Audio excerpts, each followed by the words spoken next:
ലോകത്തിലെ ഏറ്റവും വലിയ ഓഫീസ് ബിൽഡിങ്ങിന് 67 ലക്ഷം സ്ക്വയർ ഫീറ്റ് ആണ് വിസ്തൃതി. അതായത് നമ്മുടെ വീട് പോലുള്ള ഏതാണ്ട് 2000-ഓളം വരുന്ന വീടുകൾ നമുക്ക് ഈ ഒരൊറ്റ ബിൽഡിങ്ങിനകത്ത് ചേർത്ത് വെക്കാൻ സാധിക്കുന്നതായിരിക്കും. ഇത്ര അധികം വലിയ ഈ ഒരു ബിൽഡിങ്ങിനകത്ത് എന്താണ് ഇവർ ചെയ്തുകൊണ്ടിരിക്കുന്നത്? ഓരോ വർഷവും ലക്ഷം കോടി രൂപ വരെ എങ്ങനെയാണ് ഈ ഒരൊറ്റ ബിൽഡിങ്ങിനകത്ത് ഇവർ ജനറേറ്റ് ചെയ്തുകൊണ്ടിരിക്കുന്നത്? ഇന്ന് ഞാൻ സൺഡേ ഫണ്ട് എപ്പിസോഡിലൂടെ നിങ്ങളെ കൂട്ടിക്കൊണ്ടുപോകുന്നത് ഇന്ത്യയിലുള്ള ലോകത്തിലെ ഏറ്റവും വലിയ ഓഫീസ് ബിൽഡിങ്ങിൻ്റെ വിശേഷങ്ങളിലേക്കാണ്. Welcome back to F world. അഫ്ലു ഹിയർ.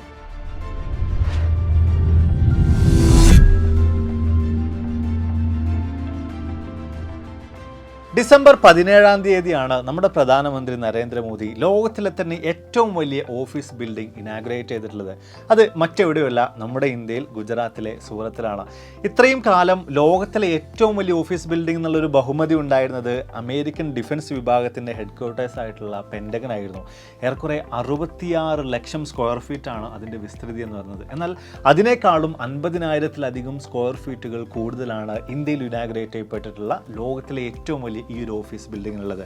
സൂറത്ത് ഡയമണ്ട് ബോഷെ എന്ന് പറയുന്ന ഈ ഒരു ഓഫീസ് ബിൽഡിങ്ങിന്റെ പണി ആരംഭിച്ചിട്ടുണ്ടായിരുന്നത് 2015-ലാണ്. അവിടെ മുതൽ ഇങ്ങോട്ട് 2023 വരെ വ്യത്യസ്ത തരത്തിലുള്ള ജോലികൾ ഈ ഒരു ഓഫീസ് ബിൽഡിങ്ങിന് വേണ്ടി നടന്നിട്ടുണ്ടായിരുന്നു. അതിൽ തന്നെ കോവിഡ് കാരണമായിട്ട് 2 വർഷം ബ്രേക്ക് എടുക്കേണ്ടി വന്നെങ്കിലും ഏറെക്കുറെ 6 വർഷം സമയമെടുത്തുകൊണ്ട് 6000-ഓളം വരുന്ന ജോലിക്കാർ നിരന്തരമായി ജോലി ചെയ്തിട്ടാണ് ഇത്തരത്തിലുള്ള ഒരു നിർമ്മിതിയുടെ പണി പൂർത്തീകരിച്ചിട്ടുള്ളത്.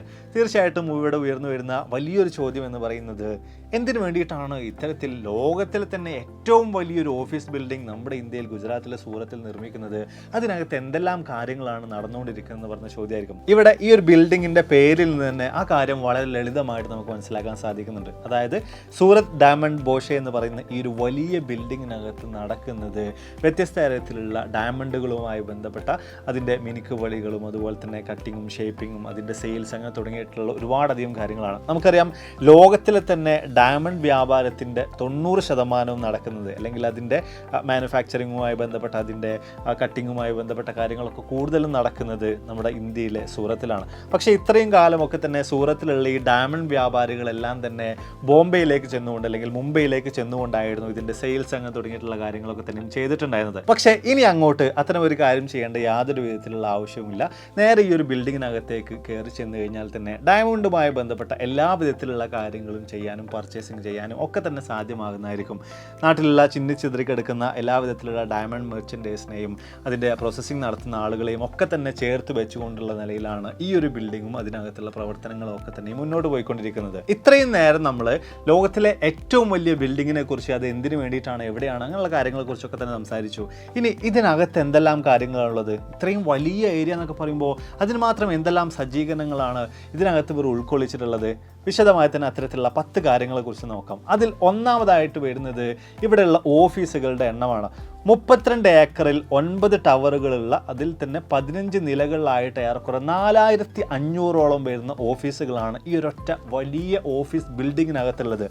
അതിൽ തന്നെ അറ്റ് എ ടൈം ഒരേ സമയം 75,000-ഓളം വരുന്ന ജോലിക്കാർക്ക് ഇരുന്ന് പ്രവർത്തിക്കാൻ ആവശ്യമായിട്ടുള്ള സജ്ജീകരണങ്ങളൊക്കെ തന്നെയും ഈ ഒരു ബിൽഡിങ്ങിനകത്തുണ്ട്. അതിനും അപ്പുറത്തേക്ക് അറ്റ് എ ടൈം 1 ലക്ഷം വരെ ആളുകളെ ഉൾക്കൊള്ളാനുള്ള കപ്പാസിറ്റിയും ഈ ഒരു വലിയ ബിൽഡിങ്ങിനകത്തുണ്ട്. മാത്രമല്ല, ഇതിനകത്തുള്ള കൊറിഡോറിൻ്റെ മാത്രം നീളം നമ്മൾ എടുത്ത് പരിശോധിച്ച് നോക്കുമ്പോൾ അത് ഏറെക്കുറെ 22 കിലോമീറ്ററോളം വരുന്നുണ്ടെന്നാണ് പറയുന്നത്. ഇത്രയും വലിയ ദൂരമായതിനാൽ തന്നെ ഈ ഒരു ബിൽഡിങ്ങിനകത്ത് അങ്ങോട്ടേക്കും ഇങ്ങോട്ടേക്കും പോകുന്നതിന് വേണ്ടി, അല്ലെങ്കിൽ വ്യത്യസ്ത ഓഫീസുകളിലേക്കൊക്കെ പോകുന്നതിന് വേണ്ടിയിട്ട് പ്രത്യേക തരത്തിലുള്ള ഇലക്ട്രിക് വാഹനങ്ങളുടെ ഒക്കെ തന്നെ സർവീസുകളും മറ്റൊക്കെ അവൈലബിൾ ആണ്. തീർച്ചയായിട്ടും ഇവിടെ ഉയർന്നു വരുന്ന വലിയൊരു ചോദ്യമുണ്ട്. എല്ലാ ആളുകളും കൂടെ ഒരുമിച്ച് ഈ ഒരു ഓഫീസിനകത്തേക്ക് കയറുന്നൊരു അവസരത്തിൽ, അല്ലെങ്കിൽ രാവിലെയും വൈകിട്ടൊക്കെ വലിയ റഷ് അനുഭവപ്പെടില്ലേ എന്ന് പറയുന്നൊരു ചോദ്യം. പക്ഷേ ഇവിടെ നമ്മൾ നോക്കുമ്പോൾ ഓരോ ഓഫീസിലേക്കും ഈ ഒരു കോമ്പൗണ്ടിലേക്ക് കയറി 7 മിനിറ്റിനുള്ളിൽ തന്നെ വളരെ നിഷ്പ്രയാസം ആളുകൾക്ക് എത്തിച്ചേരാൻ കഴിയുന്ന നിലയിൽ അത്തരത്തിലുള്ള സ്ട്രക്ചറിലാണ് ഈ ഒരു ബിൽഡിങ്ങിനെ പൂർണ്ണമായിട്ടും അവർ നിർമ്മിച്ചെടുത്തിട്ടുള്ളത്. ഇനി രണ്ടാമത്തെ ഏറ്റവും വലിയ പ്രത്യേകത എന്ന് പറയുന്നത് ഈ ഒരു ഓഫീസുകൾക്കകത്ത് നിന്ന് ഡയറക്റ്റ് ആയിട്ട് തന്നെ എയർപോർട്ടിലേക്ക് ഒരു എൻട്രൻസ് ഉണ്ട് എന്ന് പറയുന്ന കാര്യമാണ്. തീർച്ചയായിട്ടും ഈ ഒരു ഡയമണ്ട് ട്രേഡിംഗ് എന്നൊക്കെ പറയുമ്പോൾ ഇന്റർനാഷണലിലുള്ള അല്ലെങ്കിൽ ലോകത്തിൻ്റെ വിവിധ ഭാഗങ്ങളിലായിട്ടുള്ള ഒരുപാട് ഡയമണ്ട് മെർച്ചൻഡേഴ്സ് ഇത് വാങ്ങാൻ വാങ്ങാനും വിൽക്കാനും ഒക്കെ ആയിട്ട് ഇങ്ങോട്ടേക്ക് വരുന്നതായിരിക്കും. അപ്പോൾ അവർക്ക് എളുപ്പത്തിന് വേണ്ടിയിട്ടാണ് ഇത്തരത്തിൽ ഈ ഒരു ഓഫീസിനകത്ത് നിന്ന് നേരെ ഡയറക്റ്റ് ആയിട്ട് തന്നെ എയർപോർട്ടിലേക്ക് ഒരു വഴി അല്ലെങ്കിൽ അത്തരത്തിലുള്ള ഒരു കണക്ഷൻ ഇവർ സജ്ജീകരിച്ച് വെച്ചിട്ടുള്ളത്.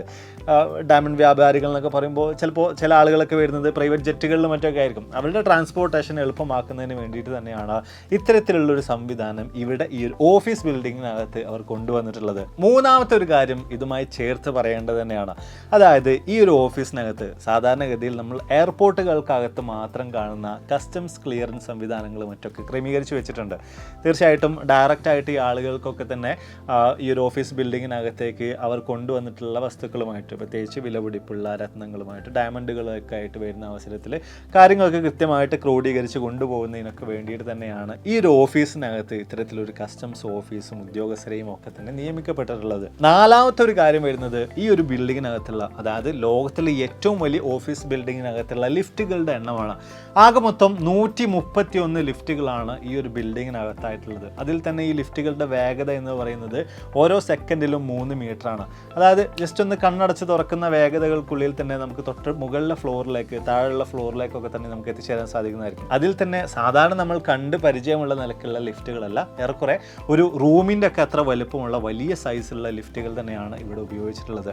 മാത്രമല്ല ഇനി നേരെ പാർക്കിങ്ങിൻ്റെ കാര്യത്തിലേക്ക് വരുമ്പോൾ അറ്റ് എ ടൈം 4500ഓളം വരുന്ന കാറുകൾ പാർക്ക് ചെയ്യാൻ ആവശ്യമായിട്ടുള്ള നിലയിലുള്ളൊരു പാർക്കിംഗ് സൗകര്യമൊക്കെയാണ് ഇവിടെ ഒരുക്കിയിട്ടുള്ളത്. അതിൽ തന്നെ 2 നിലകളിലായിട്ടാണ് ഇത്തരത്തിലുള്ള ഈ പാർക്കിംഗ് സൗകര്യമുള്ളത്. അതോടൊപ്പം തന്നെ 10,000ഓളം വരുന്ന ബൈക്കുകൾ കൂടെ നിർത്താൻ ആവശ്യമായിട്ടുള്ള സൗകര്യം ഇവിടെ ഉണ്ട്. തീർച്ചയായിട്ടും ഇവിടെ വലിയൊരു പ്രശ്നം നിലനിൽക്കുന്നുണ്ട്. ഏറെക്കുറെ 75,000ഓളം വരുന്ന ആളുകൾക്ക് ജോലി ചെയ്യാൻ സാധിക്കുന്ന ഒരിടത്ത് ആകെ ചുരുങ്ങിയ ആളുകൾക്ക് പാർക്ക് ചെയ്യാൻ ആവശ്യമായിട്ടുള്ള സൗകര്യമുള്ളൂ. ഇത് ഒരു പക്ഷേ ഇത് മറികടക്കുന്നതിന് വേണ്ടി പബ്ലിക് ട്രാൻസ്പോർട്ടേഷൻ ഉപയോഗിക്കേണ്ടി വരും. അല്ലെങ്കിൽ തീർച്ചയായിട്ടും ഭാവിയിൽ ഇതിനൊരു മാറ്റം അവർ കൊണ്ടുവരുമെന്ന് നമുക്ക് പ്രതീക്ഷിക്കാം. അടുത്തതായിട്ട് 6ാമതായിട്ട് വരുന്ന ഒരു കാര്യം, ഈ ഒരൊറ്റ ബിൽഡിങ്ങിനകത്ത് തന്നെ വ്യത്യസ്ത തരത്തിലുള്ള ഒരുപാടധികം ബാങ്കുകളുണ്ട്, അവരുടെയൊക്കെ തന്നെ ബ്രാഞ്ചുകളുണ്ടെന്ന് പറഞ്ഞൊരു കാര്യമാണ്. നമുക്കറിയാം വളരെയധികം വിലപിടിപ്പുള്ള ഡയമണ്ടുകളുമായി ബന്ധപ്പെട്ട ട്രേഡിംഗ് ഒക്കെ തന്നെയാണ് ഇതിനകത്ത് പ്രധാനമായിട്ടും നടക്കുന്നത്. അപ്പോൾ അതിനാവശ്യമായിട്ടുള്ള സെക്യൂരിറ്റി ഉറപ്പ് വരുത്തുന്നതിന് വേണ്ടിയിട്ടും അതിനാവശ്യമായിട്ടുള്ള ഫണ്ടിൻ്റെ ട്രാൻസാക്ഷനുകൾക്കൊക്കെ വേണ്ടിയിട്ടൊക്കെ തന്നെയാണ് വ്യത്യസ്ത തരത്തിലുള്ള ബാങ്കുകളുടെ എല്ലാം തന്നെ ഓഫീസുകൾ ഈ ഒരു ഒറ്റ ബിൽഡിങ്ങിനകത്ത് അവർ ക്രോഡീകരിച്ച് വെച്ചിട്ടുള്ളത്. അതുപോലെ തന്നെ വളരെയധികം ഹൈലൈറ്റഡ് ആയിട്ടുള്ള മറ്റൊരു കാര്യം, ഈ ഒരു ഓഫീസ് ബിൽഡിങ്ങിനകത്ത് ഒരു ഡയമണ്ട് മാൾ ഉണ്ട് എന്ന് പറയുന്ന കാര്യമാണ്. അതായത് ആർക്ക് വേണമെങ്കിലും വളരെ ചുരുങ്ങിയ ചിലവിൽ ഡയമണ്ടുകൾ മേടിക്കാനും വിൽക്കാനും ഒക്കെ സാധിക്കുന്ന നിലയിലുള്ള ഒരു മാള് തന്നെ. സാധാരണഗതിയിൽ നമ്മൾ ഷോപ്പിംഗ് മാൾ എന്നൊക്കെ പറയുമ്പോൾ ഇവിടെ ഡയമണ്ടുകൾക്ക് വേണ്ടി മാത്രമായിട്ടുള്ള ഒരു മാള് തന്നെ ഇവർ സജ്ജീകരിച്ച് വെച്ചിട്ടുണ്ട്. ചെറിയ വില എന്നൊക്കെ പറയുമ്പോൾ വല്ലാണ്ട് ചെറുതായിട്ട് നിങ്ങൾ കാണേണ്ട ഡയമണ്ടാണ്. അപ്പോൾ അതിൻ്റേതായിട്ടുള്ള വിലയൊക്കെ നൽകി കഴിഞ്ഞാൽ സാധാരണക്കാർക്ക് പോലും പർച്ചേസ് ചെയ്യാൻ പറ്റുന്ന നിലയിലൊക്കെ തന്നെയാണ് ഇവിടെ ഈ ഒരു മാള് കാര്യങ്ങളൊക്കെ അവർ സജ്ജീകരിച്ച് വെച്ചിട്ടുള്ളത്. സ്വാഭാവികമായിട്ടും ഇത്രയും കാര്യങ്ങളൊക്കെ തന്നെ കേട്ട് കഴിയുമ്പോൾ നമ്മുടെ മനസ്സിലേക്ക് വരുന്ന വലിയൊരു ചോദ്യമുണ്ട്. ലോകത്തിലെ തന്നെ ഏറ്റവും വലിയ ഓഫീസ് ബിൽഡിംഗ് ആണ്, ഒരുപാടധികം വരുന്ന ആളുകൾക്ക് അറ്റ് എ ടൈം ജോലി ചെയ്യാൻ സാധിക്കുന്നതാണ്. മാത്രമല്ല വ്യത്യസ്ത തരത്തിലുള്ള ഒരുപാടധികം ട്രേഡിംഗ്, അതുപോലെ തന്നെ ഡയമണ്ടുമായി ബന്ധപ്പെട്ട പ്രോസസ്സിങ് കാര്യങ്ങളൊക്കെ തന്നെ ഇവിടെ വെച്ചുകൊണ്ട് നടക്കുന്നുണ്ട്. അപ്പോൾ ഇത്തരത്തിലുള്ള ഈ ഒരു ബിൽഡിങ്ങിന് വേണ്ടിയിട്ട് എത്രത്തോളം ഇലക്ട്രിസിറ്റി ചിലവാകുന്നുണ്ടാകും, അതിന് വേണ്ടിയിട്ട് എന്തെല്ലാം കാര്യങ്ങളാണ് ഇവർ ഇവിടെ ചെയ്തു വെച്ചിട്ടുള്ളത് എന്ന് പറഞ്ഞ കാര്യമാണ്. ഈ ഒരു കാര്യത്തിലേക്ക് നോക്കുമ്പോൾ നമുക്ക് അത്ഭുതപ്പെടാനുള്ളൊരു വക കൂടെ അവർ ഒരുക്കി വെച്ചിട്ടുണ്ട്. വളരെ കുറഞ്ഞ നിലയിൽ എനർജി ഉപയോഗിക്കുന്ന നിലയിൽ, ഇലക്ട്രിസിറ്റി ഉപയോഗിക്കുന്ന നിലയിലുള്ളൊരു നിർമ്മിതിയാണ് ഈ ഒരു ബിൽഡിംഗ്. അതായത് പകൽ സമയത്ത് ലൈറ്റുകളൊന്നുമില്ല എങ്കിൽ പോലും കൃത്യമായിട്ട് സൂര്യപ്രകാശം കിട്ടുന്ന നിലയിലാണ് ഈ ഒരു ബിൽഡിങ്ങിനെ ഇവർ നിർമ്മിച്ചു വെച്ചിട്ടുള്ളത്. അതിൽ തന്നെ ഒരു മെയിൻ ബിൽഡിംഗ്, അതിൻ്റെ ഇരുവശങ്ങളിലായിട്ട് ബാക്കി ബിൽഡിങ്ങുകൾക്ക് വരുന്ന നിലയിലാണ് ഇത്തരം കാര്യങ്ങൾക്കൊക്കെ വേണ്ടിയിട്ട് ഈ ഒരു ബിൽഡിംഗ് സ്ട്രക്ചറിനെ അവർ സജ്ജീകരിച്ചിട്ടുള്ളത്. മാത്രമല്ല ഇവിടെ ഇനി ഈ ഒരു ബിൽഡിംഗ് കൂൾ ചെയ്യുന്ന കാര്യം, എയർ കണ്ടീഷനിങ്ങുമായി ബന്ധപ്പെട്ട കാര്യത്തെക്കുറിച്ച് നോക്കുകയാണെങ്കിൽ അതിന് വേണ്ടിയിട്ടും പ്രത്യേക തരത്തിലുള്ള വാട്ടർ കൂളിംഗ് സംവിധാനമാണ് ഇവർ ഉപയോഗിച്ചിട്ടുള്ളത്. അതായത് സാധാരണഗതിയിലൊക്കെ ചൂടുള്ള സമയത്ത് വീടിൻ്റെ മുകൾ ഭാഗത്തൊക്കെ നമ്മൾ നനക്കാറുണ്ടല്ലോ, അപ്പോൾ അതുപോലുള്ളൊരു സംവിധാനമൊക്കെ തന്നെയാണ് കൂൾ ചെയ്യുന്നതിന് വേണ്ടി അല്ലെങ്കിൽ ടോട്ടൽ ബിൽഡിങ്ങിനെ തണുപ്പിക്കുന്നതിന് വേണ്ടിയിട്ട് ഇവർ ഇവിടെ ഉപയോഗിച്ചിട്ടുള്ളത്. ഇനി ലാസ്റ്റ് ആൻഡ് ഫൈനൽ ഈ ഒരു ബിൽഡിങ്ങുമായി ബന്ധപ്പെട്ട ഏറ്റവും ഹൈലൈറ്റഡ് ആയിട്ടുള്ള കാര്യം, ഏതാണ്ട് 3200 കോടി രൂപ ചിലവാക്കിയിട്ടാണ് ലോകത്തിലെ തന്നെ ഏറ്റവും വലിയ ഓഫീസ് ബിൽഡിങ്ങിനെ നമ്മുടെ ഇന്ത്യയിൽ നമ്മൾ നിർമ്മിച്ചു വെച്ചിട്ടുള്ളത്.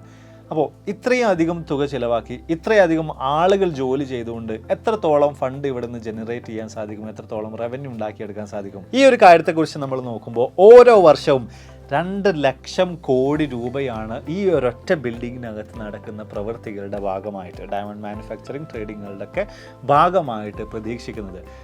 സ്വാഭാവികമായിട്ടും നമ്മൾക്ക് അത്ഭുതപ്പെടുത്തുന്ന നിലയിലുള്ളൊരു തുകയാണ് 2 ലക്ഷം കോടി രൂപ ഈ ഒരൊറ്റ ഓഫീസ് ബിൽഡിങ്ങിനകത്ത് നിന്ന് തന്നെ അവിടെ നടക്കുന്ന പ്രവർത്തനങ്ങൾ കാരണമായിട്ട് ജനറേറ്റ് ചെയ്യുക എന്ന് പറയുന്നത്. പക്ഷേ ഇവിടെ കൈമാറ്റം ചെയ്യപ്പെടുന്നത് അല്ലെങ്കിൽ ട്രേഡ് ചെയ്യപ്പെടുന്നത്, വിൽപ്പനകൾ നടക്കുന്നതൊക്കെ തന്നെ വളരെയധികം മൂല്യമുള്ള വസ്തുക്കളാണ്. സ്വാഭാവികമായിട്ടും 2 ലക്ഷം കോടി രൂപയുടെ ഒക്കെ സെയിൽ ഉണ്ടാക്കുക എന്നൊക്കെ പറയുന്നത് ഇവിടെ സർവ്വസാധാരണമായിട്ട് നടത്താൻ കഴിയുന്ന ഒരു കാര്യം കൂടിയാണ്. അപ്പോൾ എന്തായാലും നമ്മൾ വീഡിയോ വേണ്ടപ്പോഴാണ് വീഡിയോ തീർച്ചയായും നിങ്ങൾ ഇൻട്രസ്റ്റിംഗ് ആയി കാണുമെന്ന് വിചാരിക്കുന്നു. അപ്പോൾ ലോകത്തിലെ ഏറ്റവും വലിയ ഓഫീസ് ബിൽഡിങ്ങിൻ്റെ വിശേഷങ്ങൾ പറഞ്ഞതിൽ ഏത് കാര്യമാണ് നിങ്ങൾക്ക് ഏറ്റവും അധികം ഹൈലൈറ്റഡ് ആയിട്ട് തോന്നിയത്, അല്ലെങ്കിൽ നിങ്ങൾ ഏറ്റവും കൂടുതൽ ആകർഷിച്ച കാര്യമായിട്ട് മാറിയത്? അതിനെക്കുറിച്ച് തീർച്ചയായിട്ടും താഴ്ന്ന് രേഖപ്പെടുത്തുക. അപ്പോൾ ഇതിൽ നല്ല ഒരുപാടധികം വീഡിയോസുകളുമായി കണ്ടുവിട്ടാന്ന് പ്രതീക്ഷയോടെ ബൈ.